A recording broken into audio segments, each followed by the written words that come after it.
Governor Tim Walz announcing he will not seek a third term as governor, not taking any questions today from the media, but saying he will answer some questions, and there are lots of them tomorrow. Largely, Rena, sticking to the script that he issued this morning, the statement basically laying the blame at the foot of Donald Trump and Republicans and saying because they want to turn this into a political game, it's just not feasible for him to continue with his election campaign. Pretty stunning turn of events, as he stated he just announced in September that he would run for that third term as governor of Minnesota. So just a few months later, announcing he is now out of the race, largely because of the national attention on all of the fraud in Minnesota. Bringing up a lot of questions then, was this his own decision? Let's bring in political analyst Brian McClung now to run down some of this. We have lots of questions about this. Is this his choice? He's making it sound like it is. He says he could have won a third term. He believes that, but is stepping out of the race to let other people concentrate on the election while he concentrates on fraud. What are your thoughts on how this all went down? Well, I think right now it's really questionable whether or not Governor Walz would have been reelected to a third term. I mean, for starters, no Minnesota governor has been elected to a third four-year term in the history of the state. So even attempting to run for that was a big lift. You know, I worked for Governor Pawlenty, who served 2 terms, decided not to run for a third term, considered it certainly, but then ultimately felt like it was time to move on. I think there was some sense, even when Governor Walz announced in September that he was seeking that third term, that his heart wasn't fully in it. It took him a long time to come to that decision. Of course, it was an extraordinarily difficult summer and early fall in Minnesota with the assassination of Speaker Horman and her husband, close friends of Governor Walz and his wife, of the shooting at Annunciation School and Church in August. So it was a really difficult stretch leading into that decision. I think Governor Walz kind of maybe felt like that's why he needed to run. He needed to be in that fight, particularly on gun violence prevention. But these issues around fraud were just not going away. It was not tenable.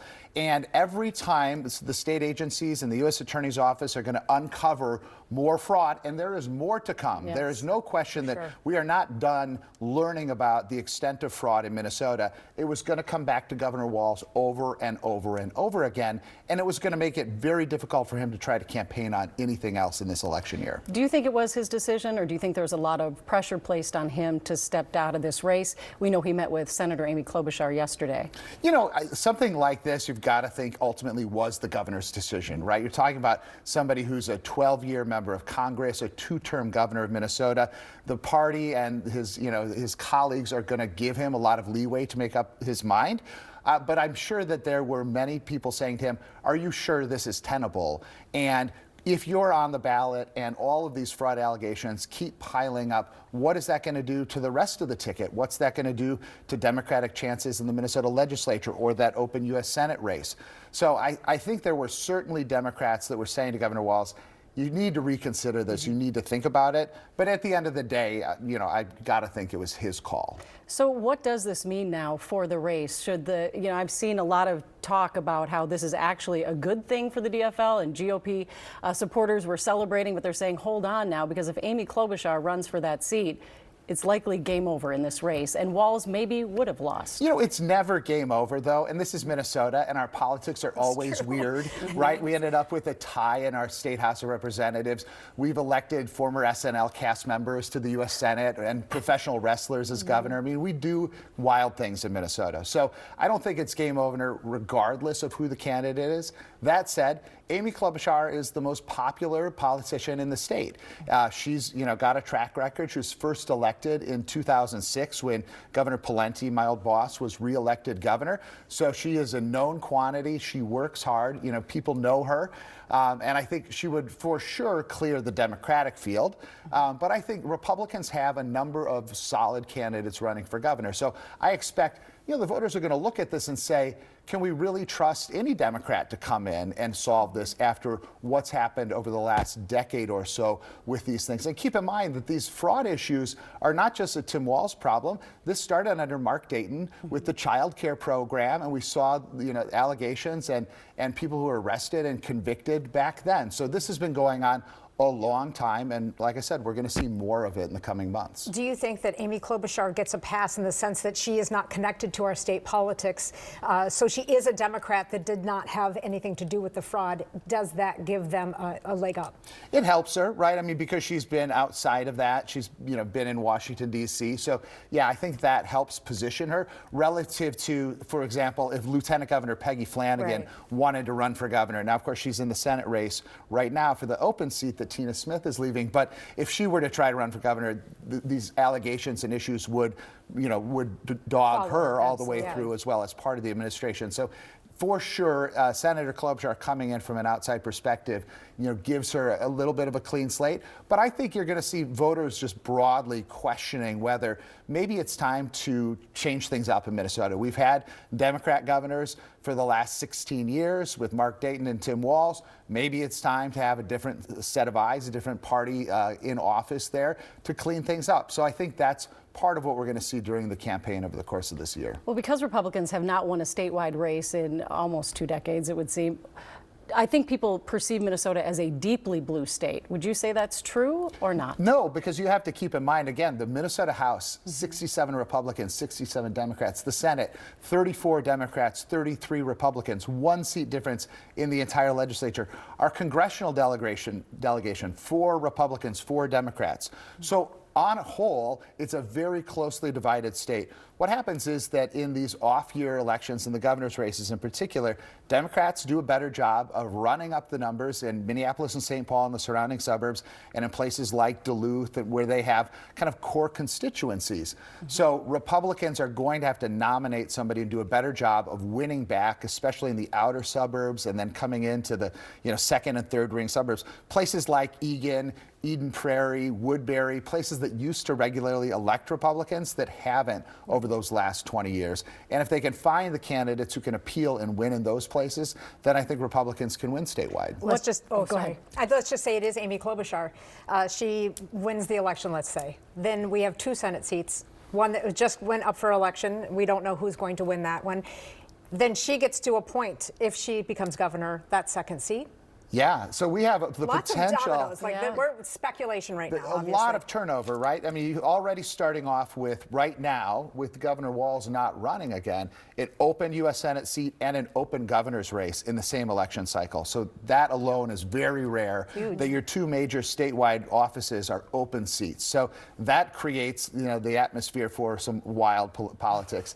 And then, like you say, if Amy Klobuchar is elected governor, that opens up her U.S. Senate seat. And under Minnesota law, the person who appoints to fill that seat temporarily is the governor. So it would be Amy Klobuchar deciding who her short-term replacement would be, who would run again in 2 years.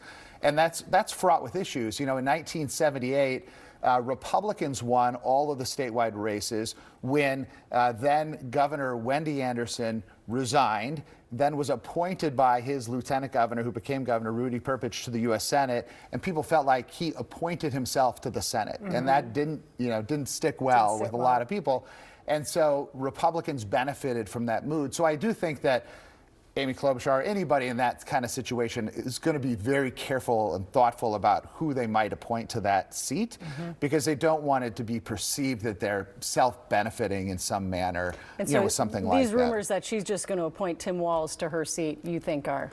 Well, I think that's very dangerous politically. I mean, that would set you up for a couple of years from then, Tim Walz running for re-election against a backlash of people saying, oh, he cut some kind of deal crowned, where he decided he wasn't going to run and Senator Klobuchar could move in and then he gets her old job.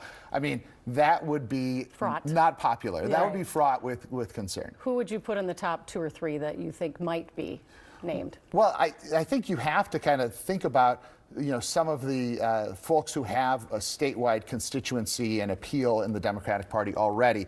So right now you already have a primary for the open U.S. Senate seat between Lieutenant Governor Peggy Flanagan and Congresswoman Angie Craig. Both of them formidable candidates, both of them, I think, running really strong campaigns. but only one of them is going to end up on the general election ballot. So could the other one be a potential appointee? But would that be perceived oddly because that person would have lost, presumably, in the primary election?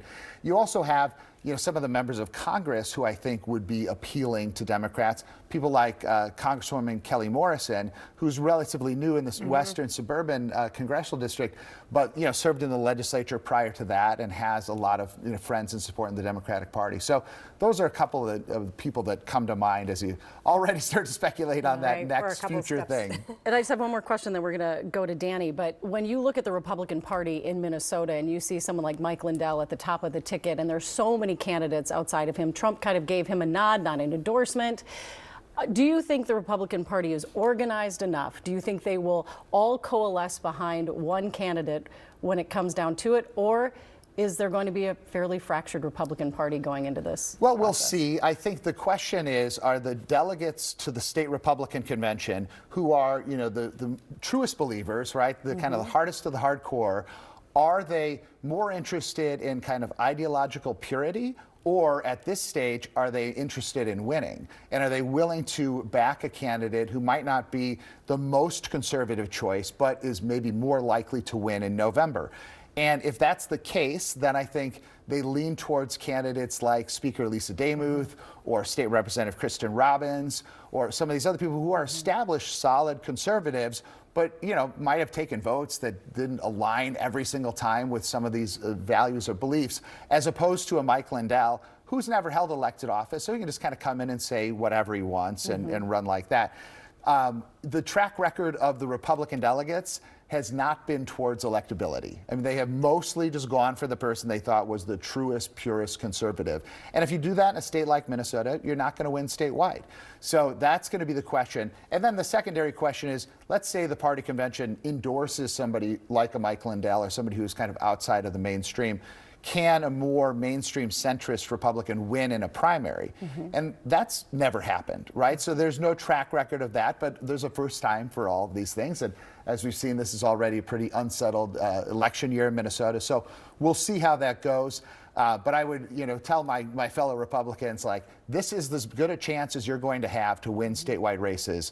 So think long and hard about the types of candidates that could do that. You think they have a better chance now that he dropped out? Or do you think it's a harder struggle for Republicans now that he dropped out? I think in some ways it's harder, but I don't think that it takes these issues off the table, or this isn't a conversation that Minnesotans are going to want to have. Right. So I think that's the real question is, yes, Tim Walz is not on the ballot, but all of the things that he and other Democrats have done and have allowed to happen in Minnesota, that's still on the ballot. Still on the ballot. All right. Thanks so much, Brian. We always appreciate your insight.